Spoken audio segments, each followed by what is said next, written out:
When I decided to start a podcast, I had no idea what I was doing. Still to this date, I have listened to maybe 20 podcasts in total. I really like the concept, and learning people's stories is exciting to me.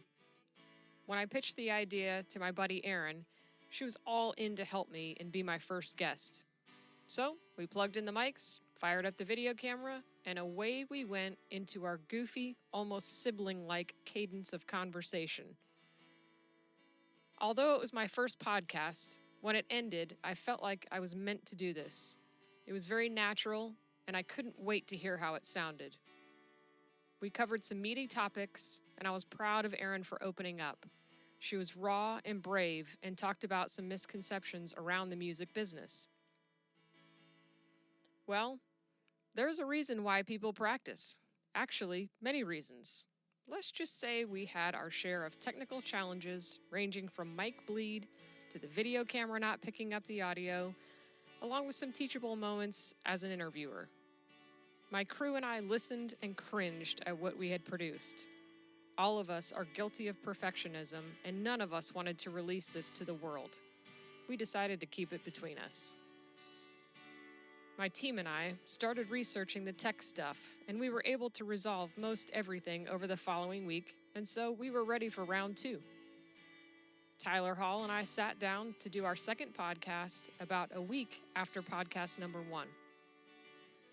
Again, it was such a great experience being able to interview this up-and-coming artist. He talked about being fearless and just going for it with his art. The conversation seemed to flow easily, and now, with the technical glitches behind us, we were ready to edit and release. The third podcast was a conversation with a retired naval aviator. It was a fascinating interview, and all of us in the studio were mesmerized by his stories. Frank talked about being in air combat and dropping bombs on targets, being shot at by missiles, and landing at night on an aircraft carrier. After this third podcast, I noticed a common theme: fearlessness. Erin had opened up about the anxiety that she deals with. Tyler, in his artwork, doesn't look for any kind of medals or accolades. He just loves creating, and if someone else likes it, then great. Frank's story goes without saying. Anyone who flies in combat and lands a plane on a boat is fearless. After chewing on this over the last couple weeks, I am brought back to our original, imperfect first podcast. Although there is some cringy tech stuff and the video is no good, there is an important message here, and one that should be shared. Please excuse any weird noises. I assure you they are now resolved. Thank you so much for listening. Hello, and welcome to this very first podcast session from the CoLab Studios in Clearwater, Florida.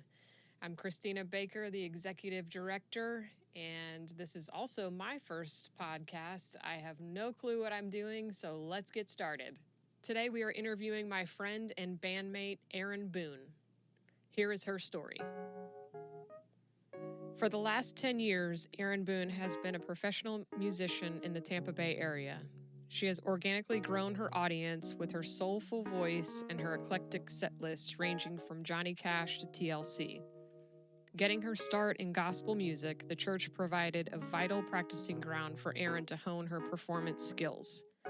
Erin has performed in Nashville, Tennessee at the famous Douglas Corner, where the likes of Trisha Yearwood, Garth Brooks, and John Bon Jovi began their careers. After a miracle meeting in 2012 with me and several other church renegades, the all-female band 580 West began performing locally. After 2 members of 580 West decided to pursue other projects, Erin and I formed the duo Rhythm and Boone in 2013. In 2015, bassist Todd Hughes joined the duo and completed the band. As a trio, Rhythm and Boone has enjoyed great success throughout the Bay Area, playing at well-known venues, private parties, and at St. Pete Pride. Erin has written a few original songs, which immediately became crowd favorites at her recurring gig spots. During the pandemic, her audience was kept alive with multiple live streams a week. it was a challenging time for all, but especially for musicians. Now that restaurants are back open, Erin is back on the circuit doing her thing. Please join me in welcoming Erin Boone to our very first collab podcast. All right, Erin Boone, live in our collab studio for podcasting. Hello. We're so excited. I'm very excited. I'm very excited. I'm really excited that you're here.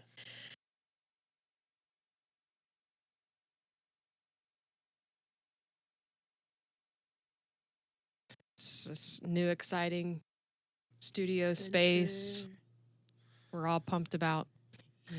All right, so I have a list of questions here because since I've never done a podcast before, I've decided to see what everybody else is doing.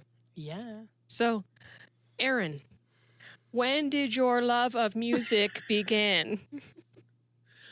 Well, let's see. I mean, probably as a child, there was always music around me as a kid. So, yeah. What's your earliest memory of music? Yeah. Gosh, probably my dad sing. I used to have this little stuffed raccoon, and like a stuffed animal, and he used to sing Rocky Raccoon to me, like when I was little. Sing it right now. Yeah, do it. Do it. Rocky Raccoon.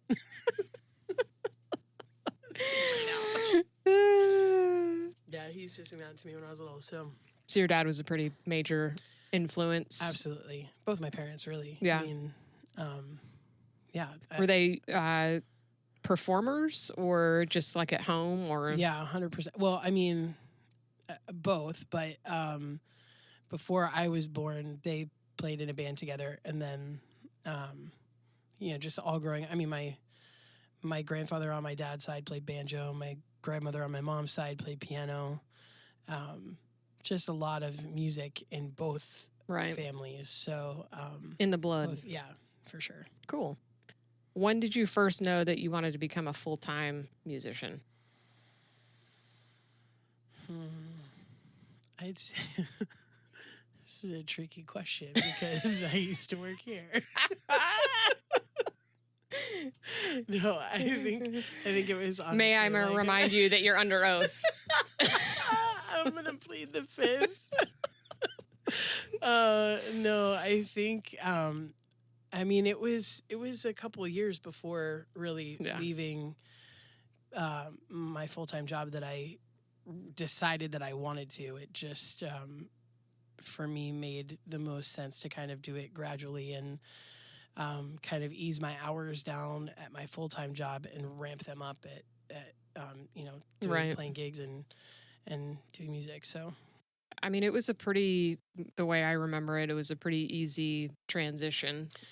Because we had gotten a start, just at little places here and there. Yeah, for sure. And then it just kind of one thing led to another as your name got out. Yeah. And it was becoming pretty clear that you could, if you wanted to, have that success. For sure, yeah. Definitely going to open mics really too helped as well. That was awkward. Did you see me try to reach around? I keep forgetting we're on video too.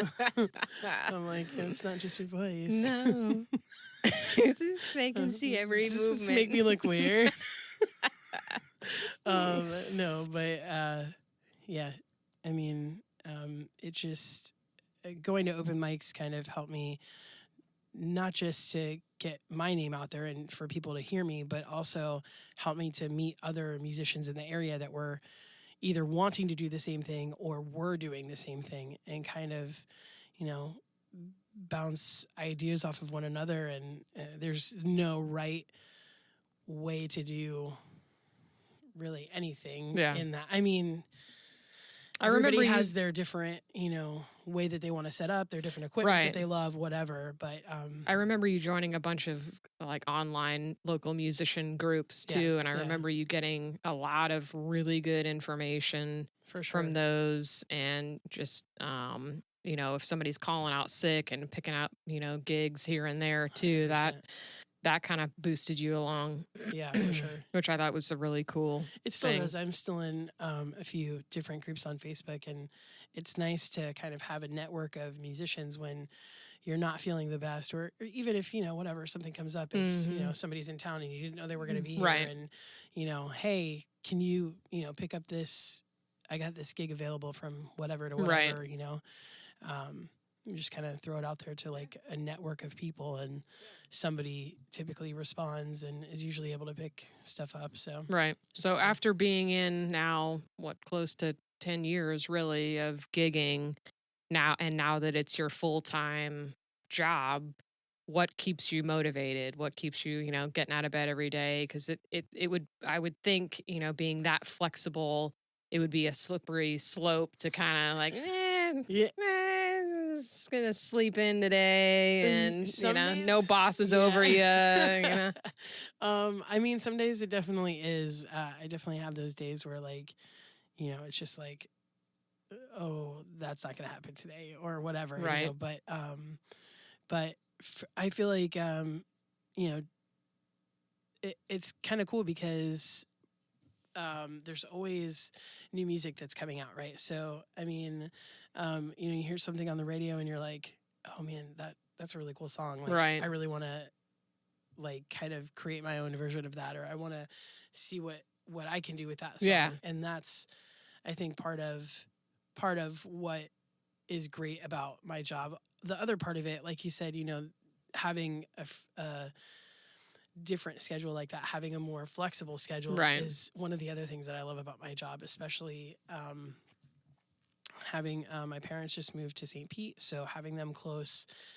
My days lately have been spent just kind of helping them get settled and having the flexibility to do that, and say, okay, I don't have a gig today or tomorrow, so let me come over and we'll get pictures hung up, or set up Alexa, or grocery, whatever it is. Yeah. So or doing other creative stuff that isn't even necessarily involving music. Right. So I think recently more found myself kind of feeling like I was in a rut, creatively speaking, with like writing music.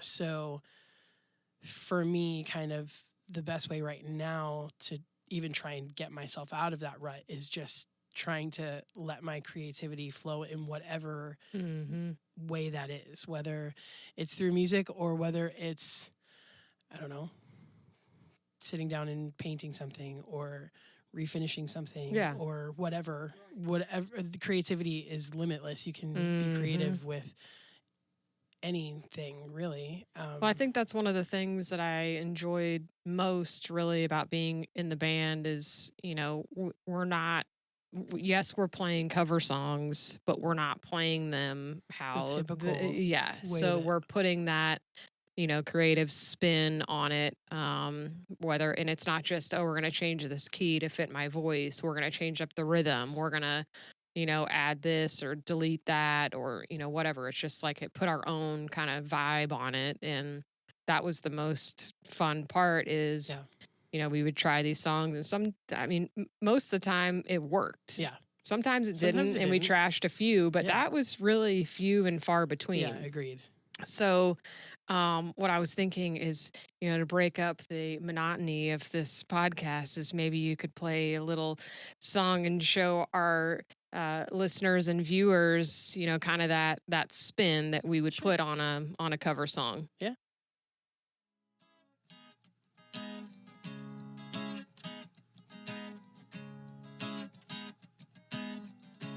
Ain't no sunshine when she is gone.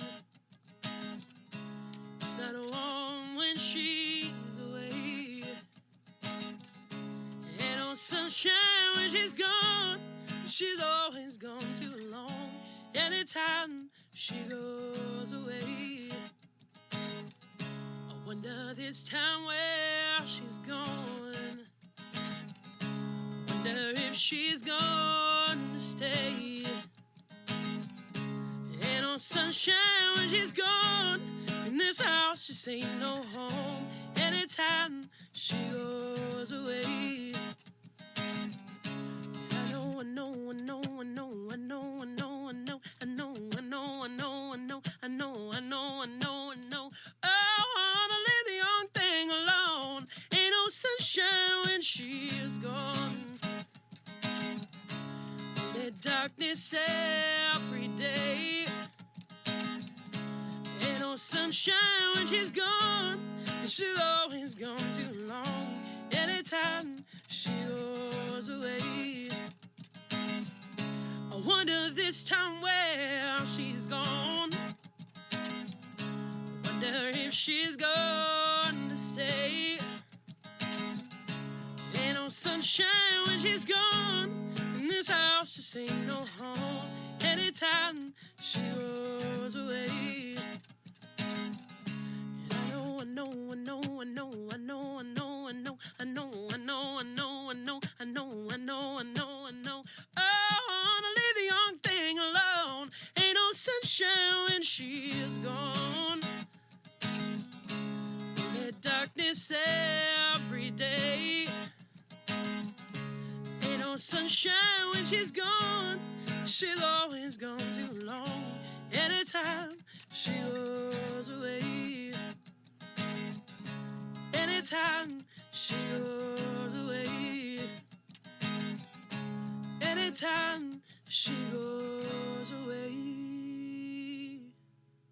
Okay, that was amazing as usual. It's like seeing dolphins. It never gets old for me. Like I could listen to you all day, every day. And yeah. So if this was your first time hearing Erin Boone, you're welcome. And you can follow her at Erin Boone Music. Erin Boone Music, yeah. On Instagram and Facebook. On Instagram and Facebook, thank you. So if you are in the Tampa, St. Pete area, TikTok. Yeah, I'm just getting into that though. So, whoa, new ventures. Clearly you're younger than I am. Oh. So anyways, yes, please like, follow, support Erin. If you're in the Tampa Bay area, check her out, see what her schedule is. She plays all over the place, and you do not want to miss her live. So I've got a few more questions if you're up for that. Okay. Are you sure? Yeah. All right. So we're just coming off, well, we're still dealing with the pandemic a little bit, but things are back open, and I can imagine that was a pretty challenging and not pleasant time as a gigging musician full time. It was a little weird. Yeah. It was a little weird. So would you say that was your biggest challenge, or has there been something else in your career over the last 10 years? No, I think that's probably been the biggest, for sure. I mean, it was very... I don't know. It was just weird. I remember being a few days out from like St. Patrick's Day, and I remember we played, I think, the Sunday before. I think that was my last gig before everything kind of came crashing down. And I remember that was very controversial that we played at an outdoor venue. Yeah. And we definitely caught some crap for that. Yeah, we sure did. Definitely caught a little fire for sure.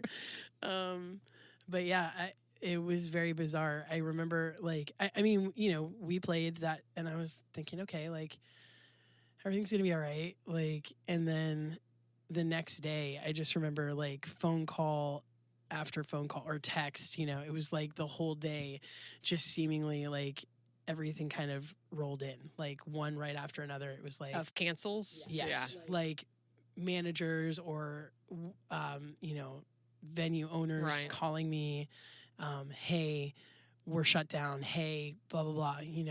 It was just like one cancellation after another, and I was like, okay, I'm still gonna be okay. Okay, I'm still gonna be here. And then it was just like at one time I was like, I was like, Yeah. okay, well, this is a little bit bleak. But like literally, I mean, you left your job Yeah. working with me. Yeah. Like Yeah. what, a month or so before?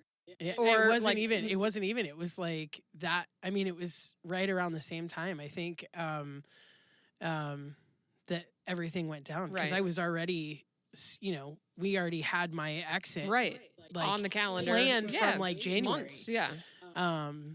So yeah, it was definitely weird. It was definitely weird. Yeah. I think that almost like I felt like that schedule was I don't know, it was very weird. It was great in ways, and then also in ways it was like if you could combine a like musician's job with like a 9 to 5, like that felt like the most consistent musician schedule that I've ever had, Right. if that makes Yeah. sense, because it was so like You're talking about the live streams? yeah, I was like, okay, I'm going to go live on these 5 days Right. from this time to this time, and it was very normal, Yeah. I guess. So there was like so many good things that came out of that. The live streaming in general, just so many people that I kind of connected with doing that, which is strange, but I mean, not at all, because I connected with people that Right. are not even in the state. Right. So yeah, I remember seeing all the comments and everything. Hey, we're watching from Texas. And Yeah. You gained a whole different fan base Yeah. during that time. So very different. So what do you think people would or people do misunderstand about your line of work?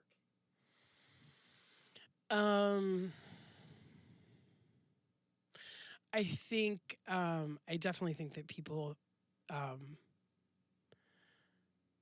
think that it takes less time than it really does. You know, I think well, I think for starters, people would probably question like what you do for work. Like people would say, you know, yeah, they're not really seeing working. They're not seeing the prep time, right, the social and media, and the right, bookings, what it takes and to the practice, and exactly. the equipment So, that has to be. People I know right. don't understand. That anywhere aspect of it. near And how long it takes to really Right. set that up. I mean, it's different, obviously, if you're setting up solo versus if you're setting up for a band or Right. a duo, even. But I mean, to get a good, piece of sound equipment, you're talking about, at least $1,000. When you're talking about guitars, you're talking about at least that much. And then that's not mentioning microphones and cables and all of that. soundboard, And then, all that. you go to book a gig, and a solo gig, maybe $150 or something like that. Do you know how long it takes to pay Right. off that equipment? I mean, Right. there is a Right, lot. yeah. People have no idea. But I feel like at least with our gigs, people were pretty generous with tips. Oh, yeah, for sure. So that definitely. really, helps balance out and pay for those things that, it's really expensive. Yeah, for It's sure. really And, expensive. I mean, the nice thing is, like, obviously, like, if you take care of your stuff or whatever, like, it'll last a long time. But also keep in consideration when it is your full-time job, you're using that equipment every week, multiple times a week. So the wear and tear of moving it in and out of your for vehicle, and But, the drunk people falling all over it and spilling things. that has been, I'd say that's probably the biggest challenge of playing music out anywhere, is just sometimes people not being aware of their surroundings or whatever. And Right. Yeah. that's definitely a challenge. So how old are you? Nas was to ask the lady her age. Yeah, I'm such a lady. I will be 36 this year. Yowza. 35 right now, but such a baby. coming up in September. All right. So what advice would you give to your 16-year-old self? Let's see. Well, I think probably first I'd tell myself to, I would tell myself to go see somebody and get on some anxiety meds. That's what I would start with. I probably would tell myself it's anxiety. Like that would be like my first conversation with myself because, yeah, that definitely is definitely anxiety has for sure been a struggle for a long time now for me in this particular part of my life. So, I mean, well, I think we both have struggled a lot with that. I mean, how many times before a gig we're running to the bathroom or sweating or just not and it really does, like, it steals your joy for sure performing and creating because your anxiety is taking over and your brain isn't working right and then your fingers aren't working right and you're not hitting the right notes and then that makes you more anxious. Exactly. And no, I agree. I think that's a biggie. I think that would probably be like my first conversation with myself. It would be, hey, if you deal with this right now, you'll be so much better down the road. But and I think the next conversation would be just don't give up on that dream because I never imagined as like I think a lot of people in their minds, being a musician, you're either starving musician or you're, Beyonce. Like, I mean, not Beyonce, but you're either famous or you're starving. Yeah, there's not a lot in between. They don't see there's not a lot of people that realize that there are people that are in between. Right. That. It's not always, feast or famine. So I think I never realized, like as a kid, that I could do this as a career and be perfectly happy.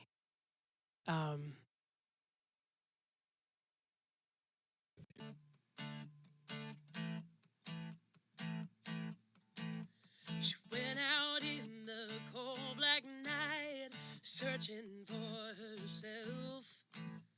Said she needed something more. She was looking for something else.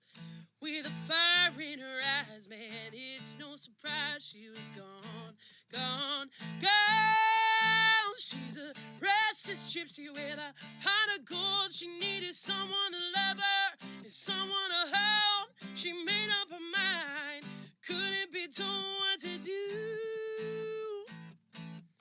She wants the freedom to run, but the struggle in part is the battle between her head and her heart, and whether she had the courage to start something new. Well, the gypsy is on the move, and she's coming for you.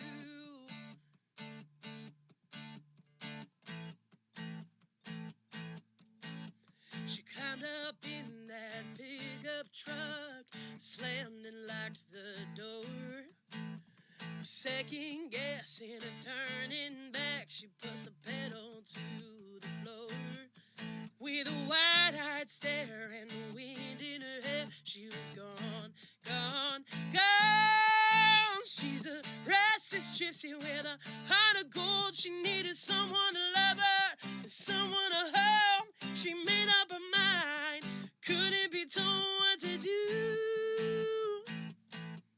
She wants the freedom to run, but the struggle in part is the battle between her head and her heart, and whether she had the courage to start something new. Well, the gypsy is on the move, and she's coming for you.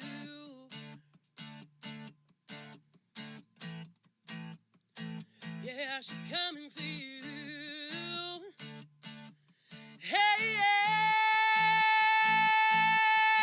She's a restless gypsy with a heart someone to love her and someone to hold. She made up her mind, couldn't be told what to do. She wants the freedom to run, the struggle in part was the battle between her head and her heart, and whether she had the courage to start something new. Well, the gypsy is on the move, and she's coming for you.